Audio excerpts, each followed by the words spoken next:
ಸ್ನೇಹಿತರೆ, ಮೀಡಿಯಾ ಮಾಸ್ಟರ್ಸ್ಗೆ ಸ್ವಾಗತ ಸುಸ್ವಾಗತ. ಗೆಳೆಯರೆ, ಟೆಲಿಗ್ರಾಮ್ ಆ್ಯಪ್ ಭಾರತದಲ್ಲಿ ಕೂಡ ಬ್ಯಾನ್ ಆಗತ್ತಾ?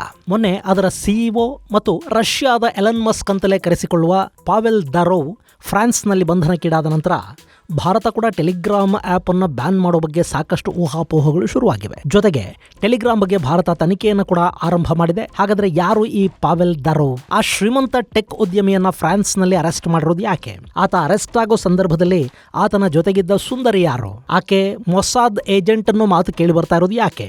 ಈ ಪಾವೆಲ್ ಮೇಲೆ ಭಾರತದಲ್ಲಿರುವ ಕೇಸ್ಗಳೇನು? ಟೆಲಿಗ್ರಾಮ್ ಅನ್ನು ಭಾರತ ಯಾಕೆ ಬ್ಯಾನ್ ಮಾಡುವ ಸಾಧ್ಯತೆಗಳಿವೆ ಅನ್ನೋ ಬಗ್ಗೆ ಒಂದಷ್ಟು ಮಾಹಿತಿಯನ್ನ ನಾವಿಲ್ಲಿ ನೋಡೋಣ.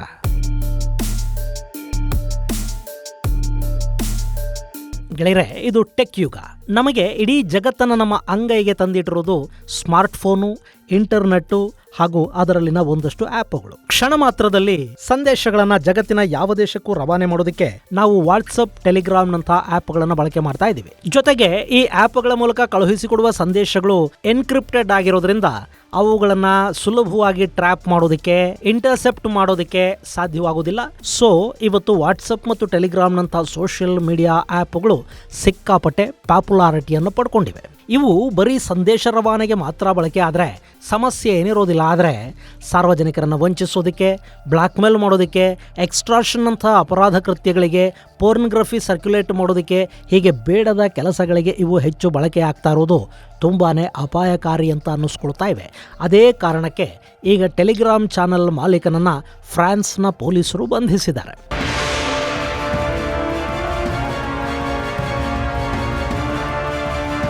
ಮೊನ್ನೆ ಫ್ರಾನ್ಸ್ನ ಲೇಬೋರ್ಗೇಟ್ ವಿಮಾನ ನಿಲ್ದಾಣಕ್ಕೆ ತನ್ನ ಖಾಸಗಿ ವಿಮಾನದಲ್ಲಿ ಬಂದಿಳಿದ ಪಾವೆಲ್ನನ್ನ ಫ್ರಾನ್ಸ್ನ ಪೊಲೀಸರು ಏರ್ಪೋರ್ಟಲ್ಲೇ ಕಸ್ಟಡಿಗೆ ತಗೊಂಡಿದ್ದಾರೆ. ಫ್ರಾನ್ಸ್ನಲ್ಲಿ ಈ ಪಾವೆಲ್ ದರೋವ್ ವಿರುದ್ಧ ಸಾಕಷ್ಟು ಅಪರಾಧ ಪ್ರಕರಣಗಳು ದಾಖಲಾಗಿರೋ ಹಿನ್ನೆಲೆಯಲ್ಲಿ ಈತನನ್ನು ಬಂಧಿಸಿರುವುದಾಗಿ ಫ್ರಾನ್ಸ್ ಹೇಳಿಕೊಂಡಿದೆ. ಮತ್ತೊಂದು ಕಡೆ ರಷ್ಯಾ ತನ್ನ ದೇಶದ ಈ ಟೆಕ್ ಉದ್ಯಮಿಯ ಬಂಧನವನ್ನ ತೀವ್ರವಾಗಿ ಖಂಡಿಸ್ತಾ ಇದೆ. ಇದು ರಾಜಕೀಯ ಪ್ರೇರಿತ ಬಂಧನ ಅಂತ ರಷ್ಯಾ ಹೇಳ್ತಾ ಇದ್ದು, ಪಾವೆಲ್ ಬಿಡುಗಡೆಗೆ ಒತ್ತಡವನ್ನು ಕೂಡ ಹೇರೋದಕ್ಕೆ ಶುರು ಮಾಡಿದೆ. ಇನ್ನು ಫ್ರಾನ್ಸ್ ಪಾವೆಲ್ ಒಬ್ಬನನ್ನೇ ಬಂಧಿಸಿಲ್ಲ, ಆತನ ಜೊತೆ ಸುಂದರಿಯೊಬ್ಬಳಿದ್ಲು. ಆಕೆಯ ಹೆಸರು ಜೂಲಿ ವವಿಲೋವಾ ಅಂತ ಹೇಳಲಾಗ್ತಾ ಇದೆ. ಈ ಜೂಲಿ ತನ್ನನ್ನು ತಾನು ಕ್ರಿಪ್ಟೋ ಕೋಚ್ ಅಂತ ಹೇಳ್ಕೋತಾಳೆ. ಆಕೆಗೆ ಇನ್ಸ್ಟಾಗ್ರಾಮಲ್ಲಿ 20,000 ಫಾಲೋವರ್ಸ್ ಇದ್ದಾರೆ. ರಷ್ಯನ್, ಸ್ಪ್ಯಾನಿಷ್, ಅರೇಬಿಕ್ ಮತ್ತು ಇಂಗ್ಲಿಷ್ ಭಾಷೆಗಳಲ್ಲಿ ಫ್ಲೂಯೆನ್ಸಿ ಇದೆ ಅಂತ ಹೇಳಿಕೊಳ್ಳುವ ವಾವಿಲೋವಾ ದುಬೈಯಲ್ಲಿರ್ತಾಳೆ. ಆಕೆ ಇತ್ತೀಚೆಗೆ ಪದೇ ಪದೇ ಕಜಕಿಸ್ತಾನದಲ್ಲಿ, ರಷ್ಯಾದಲ್ಲಿ, ಹೀಗೆ ಬೇರೆ ಬೇರೆ ಕಡೆಗಳಲ್ಲಿ ದರೋವ್ ಜೊತೆ ಕಾಣಿಸ್ಕೊಂಡಿದ್ದೂ ಇದೆ. ಆದರೆ ಅವರಿಬ್ಬರ ನಡುವಿನ ಸಂಬಂಧ ಏನು, ಯಾಕೆ ಆಕೆ ಫ್ರಾನ್ಸ್ಗೆ ಬಂದಿದ್ದು ಅನ್ನೋ ಬಗ್ಗೆ ಯಾವ ಸ್ಪಷ್ಟನೆಯನ್ನು ಫ್ರೆಂಚ್ ಪೊಲೀಸರು ಹೊರಹಾಕಿಲ್ಲ. ಹೀಗಾಗಿ ಆಕೆ ಮೊಸಾದ್ ಏಜೆಂಟ್ ಇರಬಹುದು. ಆಕೆಯನ್ನು ಬಳಸಿನೇ ಈ ಪಾವೆಲ್ ದರೋವ್ನನ್ನ ಬಂಧಿಸಲಾಗಿದೆ. ಅಲ್ಲಿ ಹನಿ ಟ್ರ್ಯಾಪ್ ಮಾಡಲಾಗಿದೆ. ಆಕೆ ಪಾವೆಲ್ ಜೊತೆಗಿನ ಫೋಟೋಗಳನ್ನ ಶೇರ್ ಮಾಡಿದ್ರಿಂದಲೇ ಆತನ ಫ್ರಾನ್ಸ್ ಆಗಮನದ ಬಗ್ಗೆ ಅಲ್ಲಿನ ಅಧಿಕಾರಿಗಳಿಗೆ ಗೊತ್ತಾಯಿತು ಮತ್ತು ಅರೆಸ್ಟ್ ಮಾಡೋದಕ್ಕೆ ಸಾಧ್ಯವಾಯಿತು ಅನ್ನುವ ಇನ್ನೊಂದು ಥಿಯರಿ ಕೂಡ ಅಲ್ಲಿದೆ.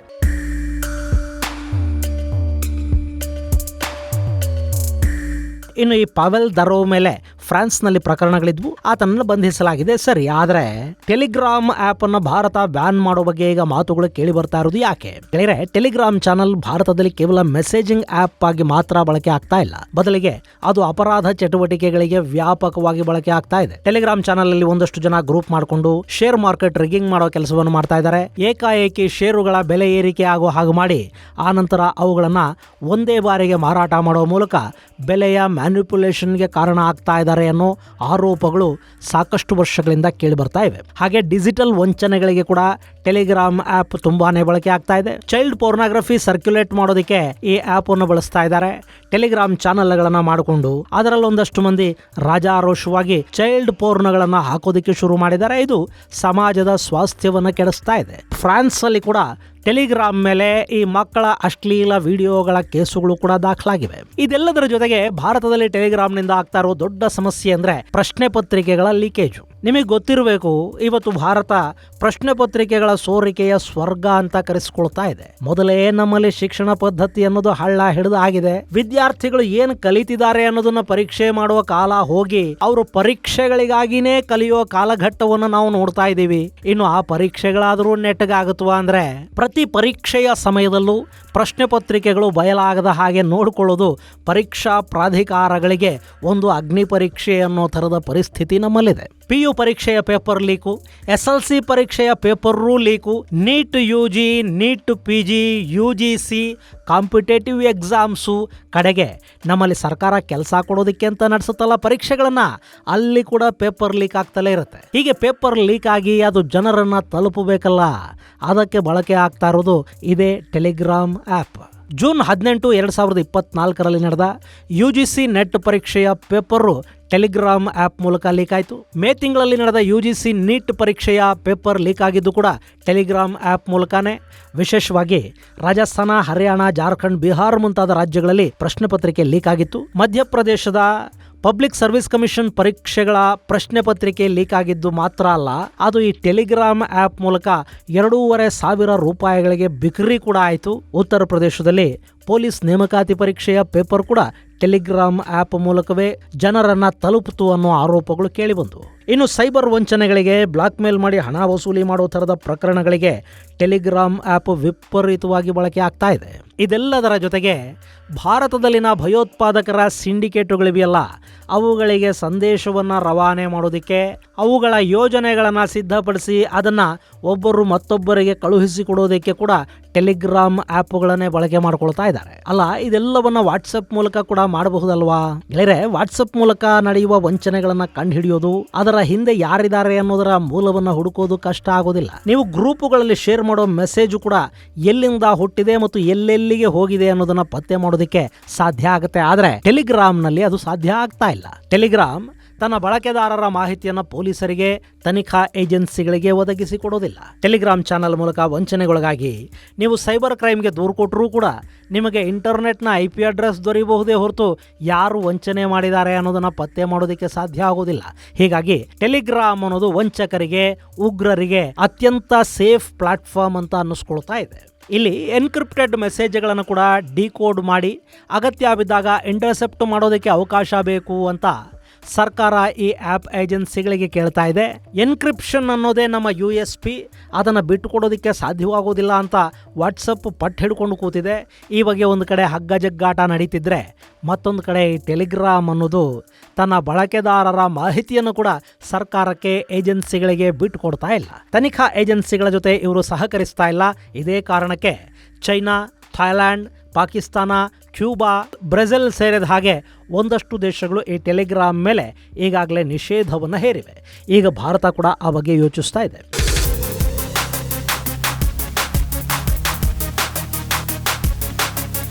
ಇನ್ನು ಈ ಟೆಲಿಗ್ರಾಮ್ನ CEO ಪಾವೆಲ್ ದರೋವ್ನನ್ನ ರಷ್ಯಾದ ಜುಕರ್ಬರ್ಗು, ರಷ್ಯಾದ ಎಲನ್ ಮಸ್ಕು ಅಂತೆಲ್ಲ ಕರೀತಾರೆ. ರಷ್ಯಾ ಸರ್ಕಾರದ ಅನುಮತಿ ಮತ್ತು ಪ್ರೋತ್ಸಾಹದ ಮೂಲಕವೇ ಈತನ ಆ್ಯಪ್ ನಡೀತಾ ಇದೆ ಮತ್ತು ಅಪರಾಧ ಚಟುವಟಿಕೆಗಳಿಗೆ ಅದು ವೇದಿಕೆ ಕೂಡ ಆಗ್ತಾ ಇದೆ.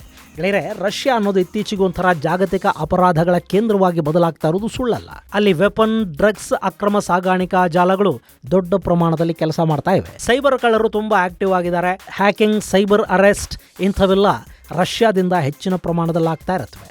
ಆದರೂ ರಷ್ಯಾ ಸರ್ಕಾರ ಇದರ ಬಗ್ಗೆ ಹೆಚ್ಚು ತಲೆ ಕೆಡಿಸ್ಕೊಳ್ಳೋದಕ್ಕೆ ಹೋಗೋದಿಲ್ಲ. ನಮ್ಮ ದೇಶದಲ್ಲಿ ಅದಾಗದೇ ಇದ್ರೆ ಸಾಕು, ಬೇರೆ ದೇಶಗಳಲ್ಲಿ ಇವರು ರಷ್ಯಾ ಆಡಳಿತದ ಆದೇಶದ ಮೇರೆಗೆ ಒಂದಷ್ಟು ಕೆಲಸ ಮಾಡಿದರೆ ಅದರ ಲಾಭ ರಷ್ಯಾಗಾಗುತ್ತೆ ಅಂತ ರಷ್ಯಾ ಭಾವಿಸುತ್ತೆ. ಹೀಗಾಗಿ ರಷ್ಯಾ ಇಂಥ ಸಾಕಷ್ಟು ಜಾಗತಿಕ ಸಮಸ್ಯೆಗಳಿಗೆ ತನ್ನ ನೆಲದಲ್ಲಿ ಆಶ್ರಯವನ್ನು ಕೊಟ್ಟಿದೆ. ಅಂಥವರ ಪೈಕಿ ಈ ಟೆಲಿಗ್ರಾಮ್ನ CEO ದರೋವ್ ಕೂಡ ಒಬ್ಬ. ಈತ ಅಲ್ಲಿನ ಅತಿ ದೊಡ್ಡ ಶ್ರೀಮಂತ ಉದ್ಯಮಿಗಳ ಪೈಕಿ ಒಬ್ಬ ಅನ್ನಿಸ್ಕೊಳ್ತಾನೆ. ಈತನ ಟೆಲಿಗ್ರಾಮ್ ಆ್ಯಪ್ ಇದೆಯಲ್ಲ, ಇದಕ್ಕೆ 900 ಮಿಲಿಯನ್ ಬಳಕೆದಾರರಿದ್ದಾರೆ. ಭಾರತದಲ್ಲಿ ಕೂಡ ಸುಮಾರು 5 ಮಿಲಿಯನ್ನಷ್ಟು ಜನ ಈ ಟೆಲಿಗ್ರಾಮನ್ನು ಬಳಸ್ತಾ ಇದ್ದಾರೆ.